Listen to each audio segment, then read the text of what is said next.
Muito bom dia, seja muito bem-vindo ao nosso programa Manhã Viva e iniciamos esta manhã o nosso dia invocando a Santíssima Trindade. Em nome do Pai, do Filho e do Espírito Santo. Amém. Eu quero colocá-lo a si, tudo aquilo que vai no seu coração, ao Imaculado Coração de Maria, entregar também todas as famílias, todos os desafios que as famílias hoje enfrentam, a Nossa Senhora, ela que foi mãe, ela que foi esposa, ela que é uma mulher, foi uma mulher.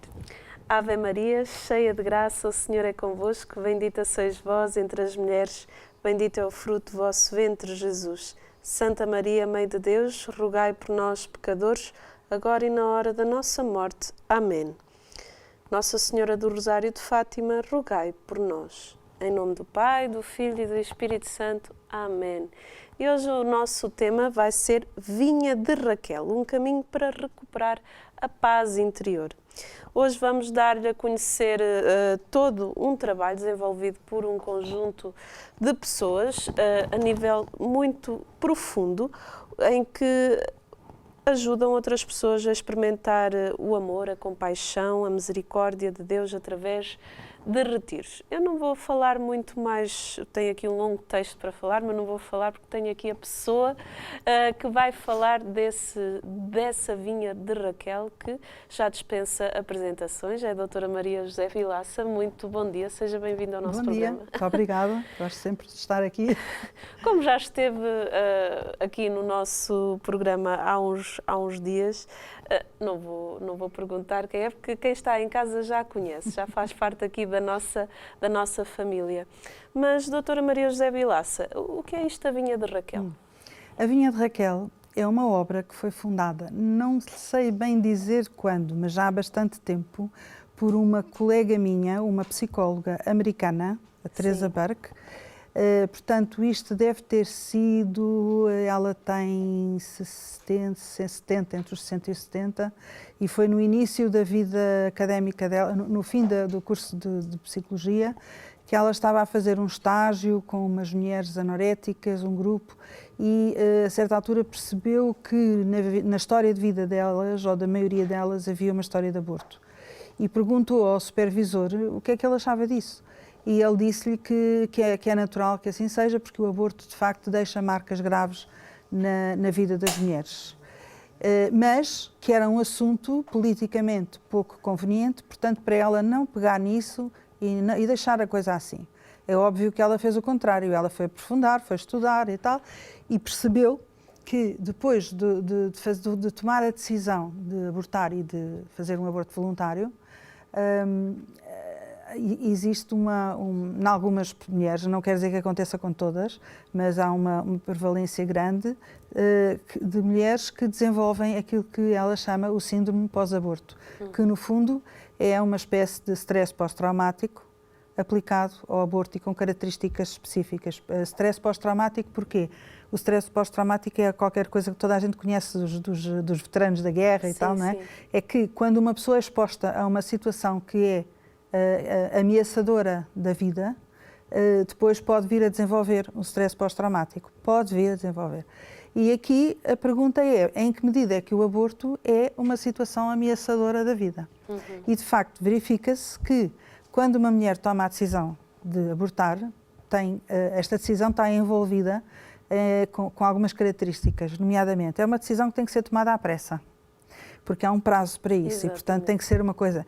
É uma decisão que ameaça o projeto de vida que a mulher tinha, que a rapariga tinha, porque queria estudar ou que queria outra coisa da vida dela, não sei, ou porque o marido não quer que ela tenha o filho, ou porque o filho é doente e, portanto, o projeto de vida dela, de alguma forma, é ameaçado.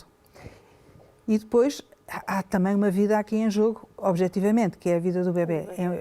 Embora muitas mulheres não se apercebam muito disso hoje em dia, porque há muita ideia de tentar negar essa vida, dizendo que é só uma coisa, um conjunto de células, não é vida. Mas, na verdade, qualquer mulher, no seu íntimo, percebe, quando sabe que está grávida, percebe que tem em si uma vida que não é, foi qualquer coisa que lhe passou ao lado, que não foi ela que fez, que aconteceu no corpo dela, e que não é? muda logo, Exatamente. a partir do momento em que acontece. Muda porque até o próprio corpo, sem que ela tenha consciência disso, sinais. começa a modificar-se para acolher essa vida, não é? Exatamente. Portanto, isto tem, como é óbvio, consequências e a nível psicológico, que umas pessoas podem sofrer com mais ou menos intensidade e que, em alguns casos, até pode ser muitíssimo grave ao ponto de levar a consumos de droga, de álcool, depressões profundíssimas. Sei lá, há assim uma panóplia de coisas que podem acontecer. Uma que é muito frequente é a procura de compensação com vários parceiros sexuais, sem encontrar uma estabilidade, a dificuldade na relação com outros filhos, dificuldade na relação com crianças e com bebés em geral. Sentimentos de culpa. Sim, muito, muito. A coisa assenta muito sobre isto, a questão da culpa, o que é feito desse bebê, que desapareceu, o vazio, não é? Também. Vazio. E depois também muito misturado com a agressividade contra quem não a ajudou ou contra quem a obrigou a fazer, porque infelizmente é preciso reconhecer que muitas mulheres são obrigadas a abortar. Sim. Não é? Não vão de livre vontade. Encontram-se muitas que no fundo dizem: se eu tivesse tido alguém para me ajudar, eu tinha sido capaz de lutar contra quem me obrigou a fazer isto, não é? Desde a mãe ou o pai que ameaça por fora de casa, ou o marido que diz ou tu ou eu ou o bebê, quer dizer, são situações complicadas, não é? E esta situação em si é tão complicada que cria uma espécie de pânico, não é? E quando a mulher finalmente decide, sente um alívio, porque o pânico passou, pronto, a decisão está feita. E até nessa altura é a altura pior para lhe dizer não faças, porque não está permeável a ouvir nada. Não é? Está ali, a decisão está tomada e o nível de pânico baixou, mas já criou moça a nível do stress pós-traumático. Claro. Não é? Bom, a Teresa Burke percebeu isto e ela, em conjunto com o marido e com outras pessoas, fizeram um modelo de terapia que envolve não só a parte psicológica, mas também a dimensão espiritual, porque para muitas mulheres o aborto é um pecado, não é? E, portanto, é qualquer coisa que vai contra a lei de Deus. E, portanto, a própria relação com Deus também fica ferida. Sim. Umas têm mais consciência, outras menos, mas percebem, em geral, que é um tema importante a tratar. E então saiu a Vinha de Raquel, deste estudo, e a Vinha de Raquel é justamente uma proposta de cura psicológica e espiritual para o síndrome pós-aborto, para o trauma causado pelo aborto. Porquê o nome Vinha de Raquel? Porque vai buscar a vinha que é tradicionalmente, nós todos, nós os que trabalhamos a vinha do Senhor, é a terra, é a igreja, digamos, não é? Sim. E Raquel, por causa de uma passagem do livro de Jeremias, que diz: Raquel chorava os seus filhos porque que eles já não existiam. E, portanto, é um bocadinho pegar nesse lamento de Raquel, dos filhos que já não existiam, e que o Senhor lhe diz que ainda há uma esperança e portanto, pega nesse texto para justificar o nome, a Vinha de Raquel. Esses retiros da Vinha de Raquel, em que consistem? É assim, no início não havia retiros, era um acompanhamento mais esvaziado. Sim. Mas depois também perceberam que, para efeitos terapêuticos, o retiro era muito importante, ser tudo ali condensado. E então começa sexta-feira ao fim do dia e acaba domingo à hora do almoço, e no fundo o que se faz é uma espécie de um percurso pascal, porque até pela maneira como as pessoas chegam sexta-feira desconfiadas, o que é que vai acontecer aqui, assim, cheias de medo e tal, e depois a sexta-feira é sempre aquele dia em que a pessoa se confronta com o facto de ser pecadora e vulnerável, porque faz exercícios e meditações guiadas com base em textos bíblicos, como, por exemplo, o texto da mulher adúltera ou o texto do Bartimeu, que era o cego, em que se confronta com isto. Eu sou pecadora, mas Jesus não me vai julgar. Jesus quer que eu saia deste buraco. Sim. E está-me a ajudar a sair deste buraco. Jesus pergunta-me: o que queres que eu faça por ti? Como perguntou ao cego. e eu tenho que lhe dizer o que é que eu quero. Portanto, é confrontada na sexta-feira à noite com este ambiente, não é? Depois, no sábado, é que é posto em comum as histórias de cada uma e trabalha-se mais as agressividades, as coisas que estão lá dentro. Há várias maneiras de o fazer, pode ser com psicodrama, com outras coisas, com confrontações mesmo.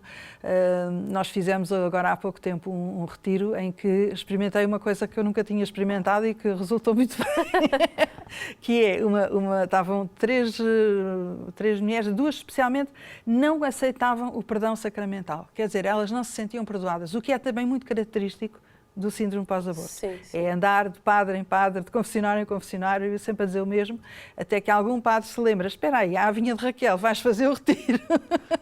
Porque, de facto, acontece muito isto. E então, o que se fazia era dizer, então tu achas que o teu pecado não tem perdão, portanto, vais dizer àquela tua colega, que fez a mesma coisa, que ela não pode ser perdoada. E a pessoa não é capaz de dizer isto. Claro. Não é? Então, se tu não és capaz de dizer a ela, porque é que dizes a ti própria? Não é? Portanto, no fundo, é confrontar. Com esta coisa o que está lá dentro. O que está lá dentro, não é? Deixar sair cá para fora, sem medos e num ambiente protegido, que é o grupo. Não é? Um grupo sempre pequeno, é sempre pequeno, para podermos dar atenção quantas pessoas, mais a cada um. Varia muito. O meu objetivo é que nunca haja mais de 15 pessoas em sala, contando com o psicólogo, o padre e 2 ou 3 monitores que ajudam nos exercícios, e depois que não haja nunca mais entre 10 e 15 pessoas, porque senão não há tempo para todos falarem livremente das suas histórias e assim, não é? Tem que haver assim algum tempo para isso. E depois, no sábado ainda, começa a fazer-se um bocadinho já o percurso de encontro verdadeiramente com Jesus, do acolhimento do amor dele, encontro com as crianças, com os bebés abortados. Há umas meditações que vão um bocadinho neste sentido também, e que é muito importante porque, repara, nós não podemos fazer o luto de quem não conhecemos. É verdade. Portanto, esta é outra dimensão que também é abordada, é a questão do luto. Porque em qualquer situação de aborto é muito difícil fazer o luto. E numa situação destas, em que o aborto foi provocado, foi, portanto, no fundo, desejado, digamos, é ainda mais difícil fazer o luto, não é? Portanto, proporcionamos ali uma espécie de um pensar nas crianças como seres que estão vivos e que estão ao pé de Deus e que existem, e, portanto, tu és mãe, tens um filho no céu com Deus e, portanto, podes falar com ele e a missão da vida desse teu filho agora é ajudar-te a ti a voltares para Deus. Portanto, estabelecer esta relação, não é? É muito forte a noite de sábado e depois no domingo é a ressurreição, não é? O percurso pascal acaba com a ressurreição. Não é? Portanto, é aquele momento em que se entregam os filhos a Deus, não é? E que a pessoa sai de lá muito mais pacificada, muito mais tranquila e até feliz, porque de repente descobriu que os filhos que já não eram, afinal estavam lá, não é? Como diz as palavras de Raquel no livro do profeta Jeremias, não é? Os filhos que tinham desaparecido estavam lá, estavam com Deus e, portanto, há uma esperança, não é? E é o que acontece no retiro, é isto, basicamente. Então, a vinha de Raquel é destinada a essas É destinada mulheres. às pessoas que fizeram aborto provocado ou a quem esteve envolvido de alguma forma, quer dizer, se houver uma enfermeira que tenha assistido a um aborto e que não, ou que tenha compactuado com ele, ou um médico que tenha feito isso e que se sinta mal com isso, pode e deve fazer. Também já temos tido avós. Que não foram capazes na altura de impedir que o aborto se realizasse e, portanto, sentem necessidade de lá ir. Também já temos tido maridos, ou só homens. Ai, que interessante. E, enfim, temos tido várias situações, casais. Sim, casais também. Sim. Então, vocês vão adequando ao vosso público? O retiro é sempre a mesma linha. Coisa. A linha é sempre a mesma. Mas, é claro, vamos um bocadinho ao encontro daquilo que cada pessoa... As necessidades de cada pessoa. E depois também há pessoas que não são católicas, embora o retiro é uma proposta católica da Pastoral da Família, mas da Diocese de Lisboa, mas quer dizer, digamos, vêm pessoas de todo o país. Sim. E nós aceitamos também pessoas que não têm religião ou que têm outra religião.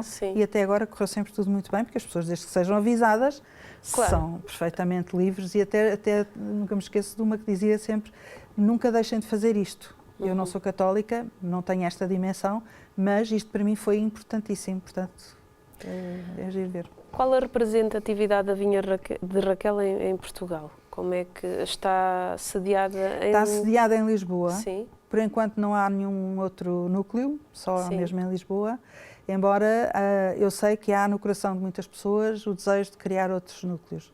Mas também quando as pessoas, eu gosto que vão pessoas que estão interessadas assistir a um retiro em que também participam, pessoas ligadas a associações de defesa da vida e assim, que também participem no retiro, porque é a maneira de também se deixarem pensar em levá-lo para as suas terras, não é? Sim.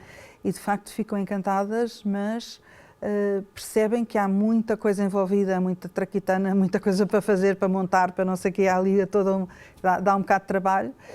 Portanto, para já o que nós temos feito é procurar divulgar ao máximo e ajudar quem quer vir de fora. Já tivemos pessoas da Madeira. Ai, que interessante. Portanto, ajudar quem vem de fora, ajudar quem não pode pagar e tornar isto o mais aberto possível a toda a gente. Fale-nos de quanto tempo duram os retiros, são 3 dias, e os custos? O custo é assim, nós adotámos o custo que se faz há muito tempo, agora por acaso acho que já estamos assim abaixo do custo, que é o custo que se fazia na Europa, nos países vários, que era 100 euros.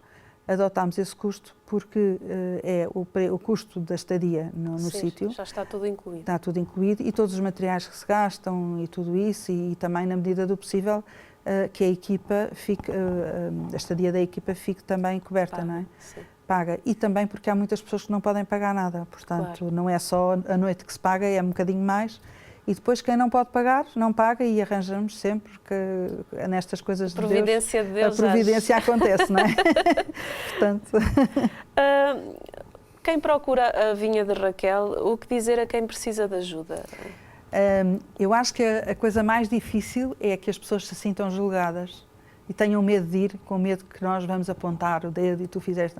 E então o que é preciso dizer é, eu ouvi falar de uma coisa que aborda o tema de uma maneira diferente, sem juízos, sem acusações, mas com muito amor. E se calhar valia a pena tentar. Sim. Eu acho que esta é a conversa que se deve ter. E em que vai haver misericórdia, não é? A misericórdia, exatamente. Isso é com muito amor, é importantíssimo. isso, não é? Exato. Exatamente. Quem orienta os retiros? Os retiros são orientados por uma pessoa que normalmente não tem necessariamente que ser a psicóloga, mas neste caso ultimamente tem sido, e um padre em conjunto. Sim. E depois há uma equipa de pessoas que estão lá para ajudar nos vários exercícios e para ajudar no acolhimento das pessoas e que elas se sintam bem e tudo isso. Portanto, quantas pessoas, mais ou menos? Digamos, 4, 5 pessoas. Quantas pessoas haverá por retiro? Já falámos que eram 15. Porquê? No máximo. No máximo? Já fizemos um retiro só com uma pessoa. A sério? É verdade. Porquê? Porque tínhamos um retiro marcado, tínhamos as pessoas marcadas, à última da hora desistiram. Acontece muitas vezes isto. À última da hora têm medo. À última da hora aparece qualquer coisa que queriam imenso fazer e já andavam há imenso tempo e logo foi calhar naquela data e, portanto, estes retiros são muito ameaçados pelo demónio, não é? Portanto, há sempre qualquer coisa que acontece que não se está à espera. É verdade. E de facto, este retiro, pronto, às tantas confrontámos com isto, melhor é desistir do retiro. Só que havia uma pessoa que estava inscrita que vinha do Brasil para fazer o retiro. Olha, que interessante. Pensámos o que é que a gente vai fazer? Não é? A pessoa tem viagem marcada, tem tudo pago, não vamos mandá-la embora. Claro. Portanto, fizemos o retiro só para ela. E foi dos retiros mais bonitos que fizemos. E se calhar era o que era necessário. Exato, não temos dúvida nenhuma. Não ainda por cima, sabe como é que ela se chama? Raquel. Ai, que interessante. Tem imensa graça, foi mesmo para ela. Não é? Ela sentiu isso também. A misericórdia tocou nela de uma maneira muito especial e ela sentiu isso. Não é? Os homens também podem participar do retiro? Sim. Fale-nos um bocadinho dessa experiência também. Já temos tido homens sozinhos que participaram porque se sentiram impotentes diante da decisão da companheira de fazer um aborto e temos tido outros que fizeram, mas não tinham muito bem consciência do que estava a acontecer e foram só para acompanhar a namorada e de repente aperceberam-se de que tinham causado grande sofrimento em alguém ou que de facto aquilo também lhes causou sofrimento e eles não tinham era pensado ainda bem nisso. enfim, já temos tido tudo e o que verificamos sempre é que a presença dos homens dá um tom também diferente, porque são modos de pensar diferentes também, e sensibilidades diferentes, e é muito interessante. Uma vez houve um casal que foi, em que ela já ia muito sofrida, já os dois com bastante idade, e ela já carregava este peso há uns bons 40 anos, não é? E o marido foi, e estávamos lá, penso que foi no sábado ou na sexta, já não me lembro, e ele diz assim: eu nunca pensei que isso se tivesse a magoar, de fazer doer tanto estes anos todos.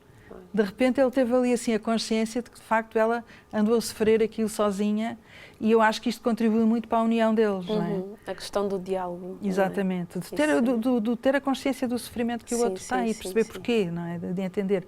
Porque até mesmo na maneira de lidar com a questão do aborto, as reações são muito diferentes. Muitas vezes, frequentemente, o que acontece mais frequentemente é que as mulheres ficam ali assim a sofrer aquilo, porque tem muito a ver com a maternidade, que é essencial na mulher, não é? Com a feminilidade e até com a sexualidade, pode causar muitos problemas na relação com o marido. Enquanto que o homem, muito mais prático, diz: pronto, está decidido, está feito, acabou, não se pensa mais nisso. Sim. E depois fica a achar estranho ela continuar a chorar e continuar esquiva e continuar deprimida e não percebe isso. Portanto, o retiro é uma maneira também de se olharem um para o outro e dizerem as coisas, não é? Sim. Por que fazer em grupo e não individual? O grupo é um bocadinho, para já, o grupo representa a Igreja, representa a comunidade da Igreja, não é? E isto é uma coisa que procura trazer as pessoas para dentro da Igreja outra vez, não é?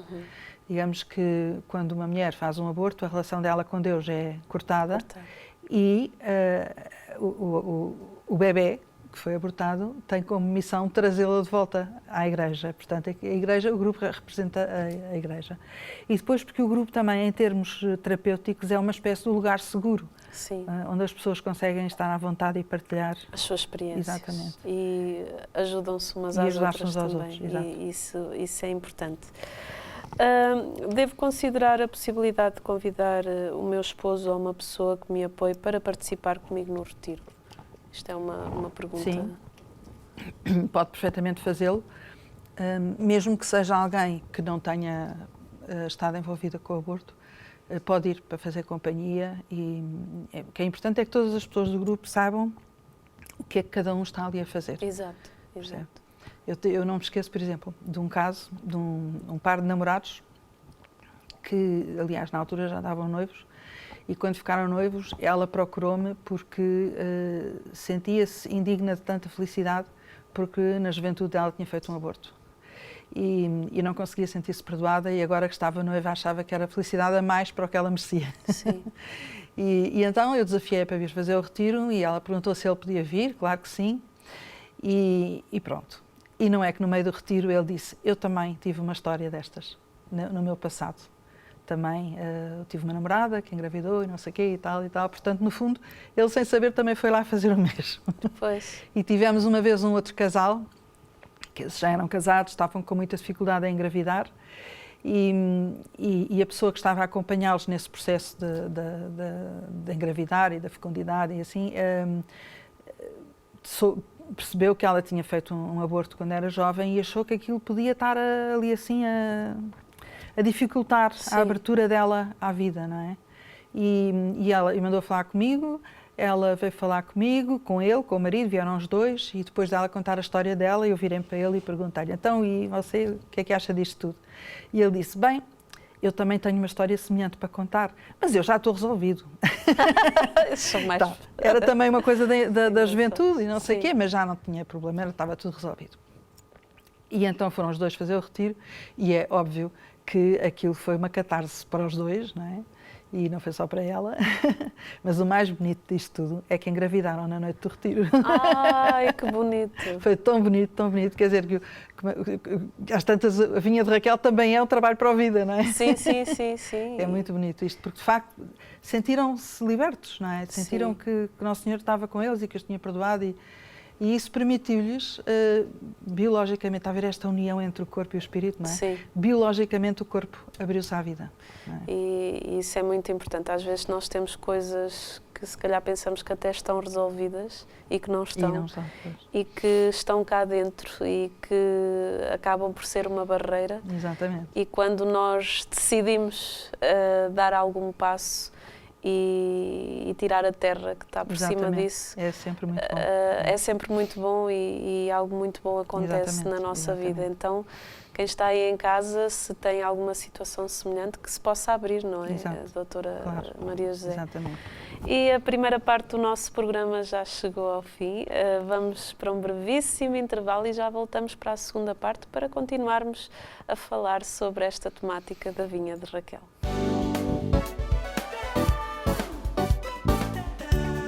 E estamos na segunda parte do nosso programa Manhã Viva. Hoje o nosso tema é a vinha de Raquel, em que tenho aqui a doutora Maria José Vilaça. Mas antes de conversar com a doutora Maria José Vilaça, vou ler aqui um excerto de um texto do padre Micael Magnon, autor, orador e capelão, que diz assim: a experiência da cura leva a uma abertura à fé e à vida que muitas vezes atrai aqueles que estão de costas voltadas para a Igreja e para o Cristo que os ama. A vinha de Raquel é uma experiência que leva quem a vive a uma plenitude que só pode ser dádiva de Deus. É isto que se vive a quem faz esta experiência, estes retiros. Tanto às pessoas que estão a participar no retiro como nós que estamos a oferecer o retiro, é claramente isso que se vive. É uma experiência de, como eu costumo dizer, tocar a misericórdia com as nossas próprias mãos. Como é que ficam os vossos corações quando veem a pessoa que chega de um jeito, às vezes até com a cara fechada, entristecida, fechada, e no domingo, dia da ressurreição, sai completamente transfigurada? Como é que ficam os vossos corações ao verem estas transformações de vida? Ficam cheios de alegria, não é? Quer dizer, e de gratidão. Basicamente é isso, é alegria e gratidão, porque cumpriu-se aquilo que fomos lá fazer. Sim, sim. E ao mesmo tempo é ver o trabalho de Deus, e por isso dá-nos uma gratidão enorme, não é? Porque nós percebemos que tudo o que lá se passa é muito mais do que aquilo que nós poderíamos fazer sozinhos. Aliás, temos também perfeitamente a consciência que o trabalho não é só nosso, porque somos suportados por um conjunto de pessoas que estão a fazer a adoração permanente durante todo o retiro. A intercessão, importante. Exatamente. E temos até testemunhos lindíssimos dessas horas de adoração. Eu agora, neste último retiro, deram-me textos de pessoas que estiveram a fazer adoração que eu agora vou pôr a circular, ainda não tive tempo de pôr no Facebook e no site, mas vou pôr, porque de facto são pessoas que estão no local do retiro, mas numa igreja de uma capela diferente, não têm cruzamento nenhum com quem está a fazer o retiro, portanto nem sequer conhecem as pessoas que estão a fazer o retiro, e vão lá durante uma hora do seu fim de semana fazer adoração de intercessão por aqueles que estão no retiro. Uhum. E contam-nos coisas absolutamente fantásticas da sua própria experiência da adoração, ou de refletirem sobre este tema, que não imaginavam que pudesse haver uma dor destas, enfim. As pessoas que chegam, a dor ela é muito grande? Uhum. De uma maneira geral é por isso que as pessoas vão, porque estão carregam esta dor, seja há muitos anos, seja há um mês. E nós também temos a experiência de que, às vezes, se for há um mês só, às vezes um retiro só não chega, porque cura ali umas coisas, mas ainda é um bocadinho tudo muito em cima da hora, não é? Sim. Depois, às vezes, é preciso fazer mais tarde outro, deixamos a pessoa à vontade para isso. Mas também acontece, por exemplo, pessoas que estão no fim da vida, enfim, com uma idade já avançada e que precisam mesmo de resolver este assunto. E o primeiro retiro que eu acompanhei, tive uma senhora que tinha feito 4 abortos e de facto não estava em paz, não é? Claro. E era já uma senhora de bastante idade, não é? É como perder um filho. É perder um filho. É que quando a pessoa toma consciência disso, percebe que é mesmo perder um filho. Por isso é que tem que se fazer o luto, não é? Sim, sim. Portanto, é mesmo isso. E é pior, porque é perder o filho porque a pessoa quis. Exatamente. Ou porque não foi capaz de dizer que não. Muitas Exato. vezes é isto que acontece, não é? Pessoas que tenham tido abortos espontâneos, que acontece, também recorrem à vinha de Raquel? É assim, houve uma altura em que muita gente com aborto espontâneo me dizia que era preciso fazer uma proposta destas para pessoas que tivessem tido aborto espontâneo, porque é que não há nada. Até houve algumas pessoas que fizeram a vinha de Raquel e não tem mal nenhum, desde que todos saibam que aquela pessoa ou aquelas pessoas são uma situação ligeiramente diferente. Sim. Embora haja sempre o perigo de as pessoas não se sentirem tão confortáveis, ou uns e outros, não é? Sim. Mas no geral, até agora correu sempre bem. O que é que nós fizemos? Foi criámos, a partir do modelo da vinha de Raquel, um modelo semelhante para pessoas que tiveram perda gestacional não desejada de desmanchos, como eu costumo dizer, não é? Que se chama Esperança de Ana. E também veio buscar a Esperança, não é? De Ana, que é um personagem bíblico do livro de Samuel, que era uma mulher que não podia ter filhos e depois pronto, estava infeliz e sentia-se amaldiçoada pela sua infertilidade e Deus deu-lhe a graça de ter um filho que foi o profeta Samuel. Sim. Portanto, daí vem a Esperança de Ana e criámos o retiro com algumas notas um bocadinho diferentes, não é? Claro. Mas é muito interessante porque onde nós pensamos que não há culpa nenhuma porque foi uma coisa involuntária, também há. Também há culpa. Não é? Porque a mulher pensa, o meu corpo, eu não fui capaz de aguentar a gravidez até ao fim. O que é que eu fiz de errado para isto acontecer? Não é? Há sempre uma dimensão também de culpa. Portanto, claro. Não são coisas tão diferentes. E tão simples. E tão simples. E, portanto, também merece a sua atenção. E neste momento, a Esperança de Ana é uma obra que tem a sua autonomia e que fazem coisas separadas. E, enfim, não tem nada. Digamos que somos amigos, é filha da vinha de Raquel, mas tem percursos autónoma. Diferentes. Sim, exatamente, sim. Graças a Deus. Nesse projeto da Esperança de Ana, também vão só as mulheres ou os maridos também Também vão acompanham? os maridos, é a mesma coisa. Até mais frequentemente vão os dois, porque os dois sofrem o drama. Exato, não é? do aborto. De uma maneira ou de outra, mas os dois sofrem, porque normalmente são bebés que são muito desejados. Muitas vezes acontece serem desmanchos múltiplos, são dificuldades de engravidar e que vão provocando vários abortos, não é? Outras vezes até mesmo causa por infertilidade mesmo, quer dizer, porque há um problema de infertilidade, então vão fazer o retiro não tanto porque perderam o bebé, mas porque perderam a ideia de ter um bebé. No fundo é um bocadinho de fazer ali um certo ajuste de contas com o Nosso Senhor. Tem também, são duas mortes, a questão do aborto e a questão dessa ideia que tem que ser ali... A perca da fertilidade, não é? Sim. Que no fundo é a perca do projeto sonhado para o casal. Exato. E, portanto, também é muito edificante e muito bom fazer o retiro.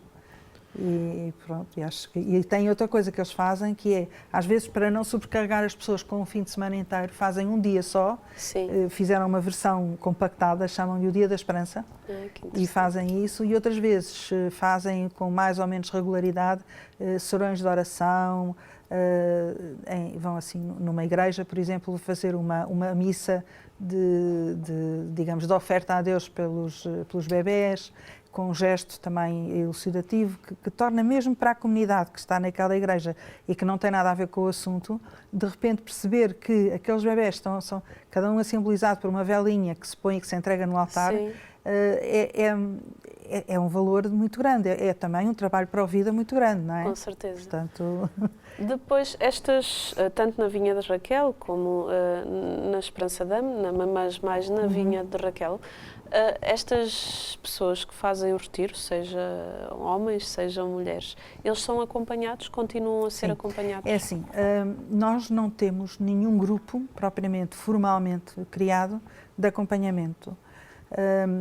Até porque seria difícil, porque vêm pessoas de todo o país, portanto às vezes também seria muito complicado. Claro. Então, o que é que eu procuro fazer? É ir facilitando o acompanhamento individual na medida em que é necessário e em que eu posso, mas a nossa prioridade é que as pessoas sejam acompanhadas nas suas paróquias.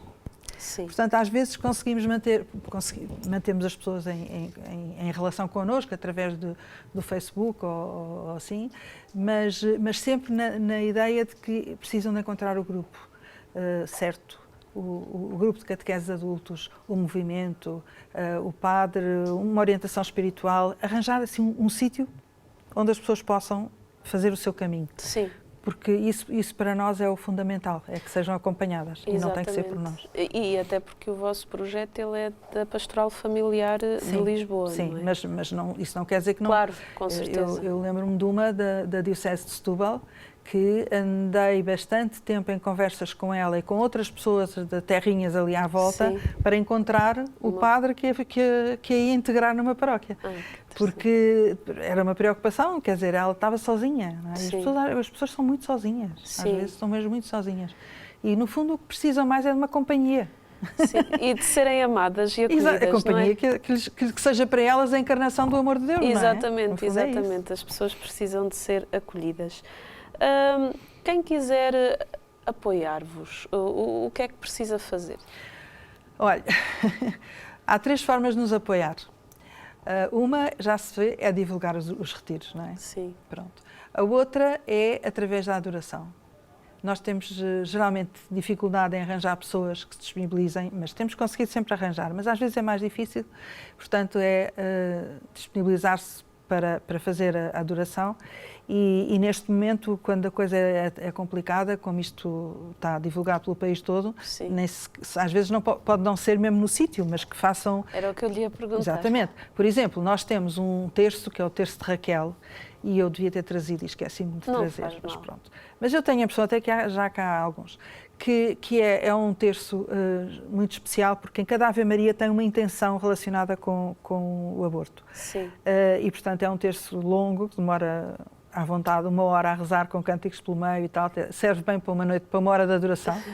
E que era muito bom se pudessem criar nas suas paróquias uma noite por semana em que se rezasse o terço de Raquel, por exemplo. Sim. Um grupo que reza o terço de Raquel na paróquia. Isso era uma coisa extraordinária que eu acho que teria imenso valor nesta campanha, nesta luta para a vida, não é? Uhum. Este terço são os mistérios dolorosos, mas acaba com o último mistério, que é um a mais, portanto, um 6º mistério, que é o do primeiro da ressurreição. Portanto, lá está, acaba com a ressurreição. Sim, não é? sim. Em ação de graças, as pessoas que lutam pela vida e que dão a vida para estes movimentos e tudo isso. Portanto, é também uma coisa que começa com a dor e acaba com a esperança, não é? Como só podia ser. Claro. Não é? E a outra maneira é através de donativos. Sim. Nós temos uma página na internet, um site, que é o vinhaderraquel.org, muito simplesmente, onde está lá o número de uma conta bancária.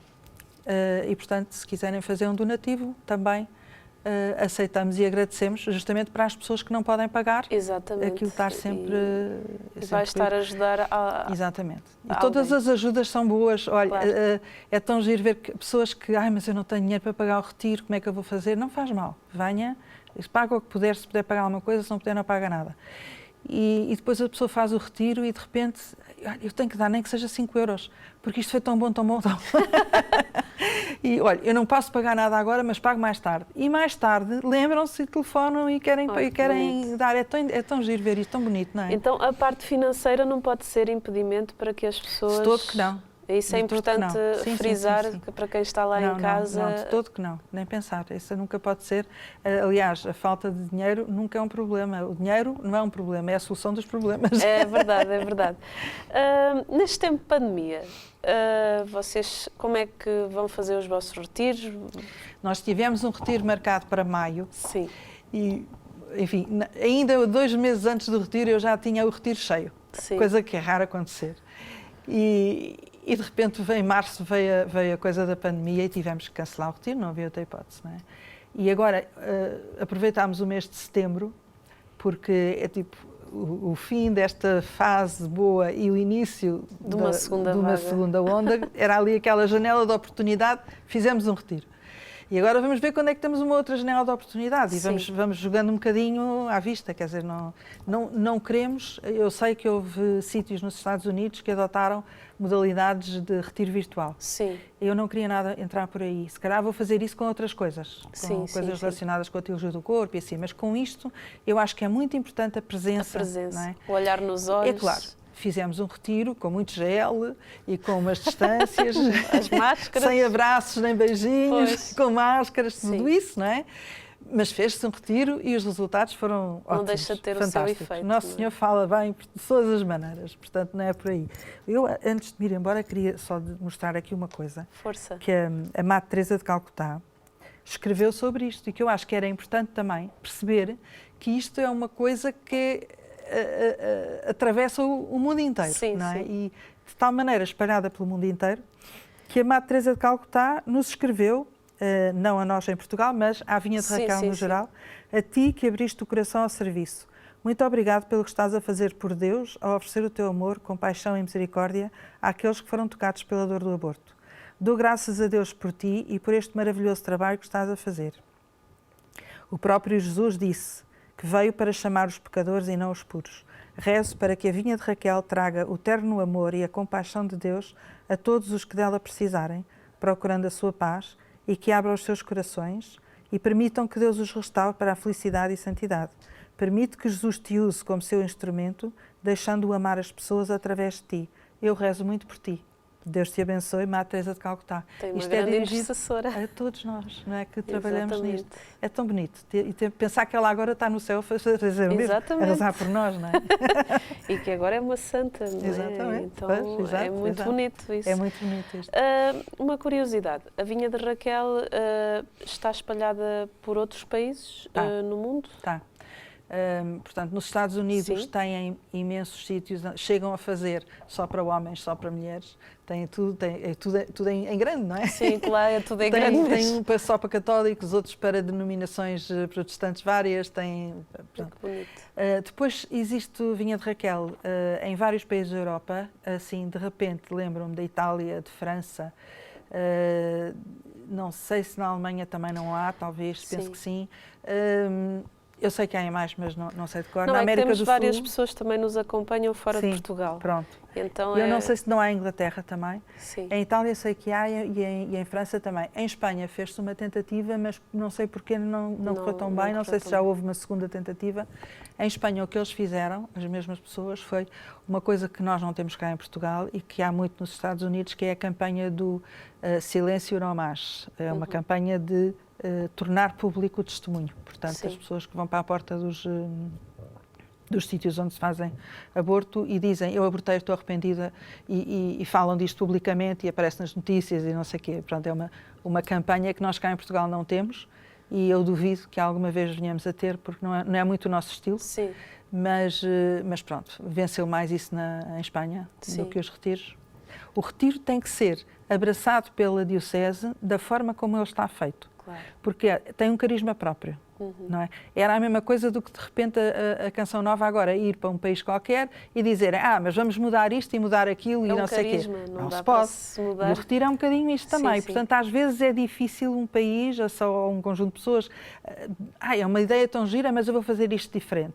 Às vezes acontece isso e a coisa morre. Corre mal. Corre porque mal. Não segue a essência. Exatamente. Não é? Tem que seguir. Portanto, tem que haver também este cuidado de preservar e de estar ligado aos outros responsáveis, coordenadores de outro mundo. Eu estou num grupo de Facebook só com coordenadores de Vinha de Raquel nos vários países do mundo. Sim. O que é muito bom, porque também vamos trocando experiências e alguém diz, comecem a rezar para o primeiro retiro que se vai fazer agora na Polónia ou na Roménia. Sim. Houve um país outro dia que era o primeiro retiro que iam fazer e estavam todos entusiasmados e tal. Quer dizer, há assim uma espécie de uma comunidade já. Sim, não é? uma comunhão também entre vocês. Quem está lá em casa e quiser participar dos retiros da Vinha de Raquel, o que é que precisa fazer? Tanto no site tem os nossos contactos, como no Facebook. No site aparece uma colega minha como coordenadora, por conveniência achámos que era mais, nesta altura era melhor ser ela, mas podem ligar para o telefone que lá está, ou podem falar connosco através do Facebook também. E colocar um like e partilhar. Colocar um like, partilhar e falar connosco pelo Messenger. Situações nesses retiros que lhe tenham tocado profundamente. Pode partilhar connosco? Estas duas que eu já partilhei, não é? Dos namorados, em que ele ia só acompanhar e de repente também foi um participante. A do casal que engravidou, para mim, até essa é do mais fantástico. E no fundo é sempre uma surpresa, porque nós ali temos a possibilidade de olhar cada pessoa como um ser único. E apesar de, por exemplo, no último retiro tínhamos pessoas com histórias muito semelhantes, mas cada uma tinha a sua especificidade, a sua reação própria, a sua forma própria. E portanto, é difícil dizer o que é que nos marcou especialmente quando aquilo é tudo tão marcante, não é? Até mesmo o padre que nos acompanha parece feito para aquilo, quer dizer, e sempre tivemos bons padres a acompanhar-nos, que de facto muito interessados por aquilo. Portanto, até isso é um dom fantástico de Nosso Senhor. De facto, o que é que eu posso dizer mais, a não ser que é uma coisa maravilhosa ver a maravilha da obra de Deus em cada pessoa, não é? Sente-se uma pessoa diferente desde que começou a participar também nestes retiros, que acaba por participar? Sinto-me completamente. Sinto que tenho uma enorme gratidão para com quem me convidou. Sim. E para Deus, com o Nosso Senhor, que de certa maneira, o convite foi dele, não é? Exatamente, a iniciativa é sempre dele. Eu estava muito bem da minha vida a passar férias no Algarve, para aí há 20 anos, no sítio onde sempre passo, e de repente tenho um telefonema de uma pessoa que eu nunca tinha ouvido e que me disse: olha, o padre tal mandou-me falar consigo, porque eu preciso de uma psicóloga para acompanhar os retiros, e ele disse que podia ser a Maria José. E eu disse: bem, eu não sei o que isso é, mas se foi o padre que mandou, conte comigo. Eis-me aqui. Eis-me aqui, claramente. E de facto foi completamente transformador para mim ter tido esta graça enorme de ver a misericórdia acontecer noutras vidas para além da minha. E Deus acaba por fazer também nas vossas, que estão ali a dar o retiro. Vocês acabam por receber, não é? Muito. Recebemos muito. E isso é muito bonito. Sim. O nosso programa está a chegar ao fim. Uma mensagem final para quem nos acompanha lá em casa. A minha mensagem no retiro da Vinha de Raquel é: não tenham medo. Há muita gente que tem medo de reviver a história outra vez, de vir lá pior. Primeiro tem uma certa atração e telefonam-nos e depois vêm os problemas todos. Isso. A minha mensagem é esta: não tenham medo, porque aquele é o sítio onde Nosso Senhor faz maravilhas em nós e que nunca nos desilude e sempre nos surpreende. E onde até hoje ainda não vi ninguém sair de lá triste ou desencorajado ou pior do que entrou. Sempre, as pessoas saem sempre com uma enorme alegria e uma sensação de plenitude, não é? E, portanto, mesmo que seja o início de um caminho de conversão ou de reconversão, é sempre um início de qualquer coisa. Portanto, é qualquer coisa que nos enche também de esperança, não é? Sim, não tenham medo. Esta iniciativa faz-me lembrar Jesus que está ali a bater à porta, à espera que nós abramos a porta e o deixemos entrar. Então, não tenha medo de abrir a porta a Jesus através desta iniciativa, se o seu caso é este, não é? Aproveite, graças a Deus que hoje temos uma Vinha de Raquel que vem de encontro a este tipo de necessidades e louvado seja Deus por esta iniciativa, e não tenha medo de abrir a porta. Abra a porta e tenha a certeza que Jesus vai entrar e vai transformar a sua vida, assim como tem transformado a tantos que têm lá ido. E se quiser também ser um adorador, poderá fazê-lo entrando em contacto também. Exatamente, sim. Através do Messenger ou do site, não há com certeza responderemos. Às vezes estamos com um pequeno problema no telefone, portanto pode acontecer qualquer problema, demora, o Messenger funciona muito bem. Então ajude, se puder, financeiramente a Vinha de Raquel, seja um intercessor, e se quiser participar também poderá entrar em contacto. Assim nos despedimos, até ao próximo programa, se Deus quiser.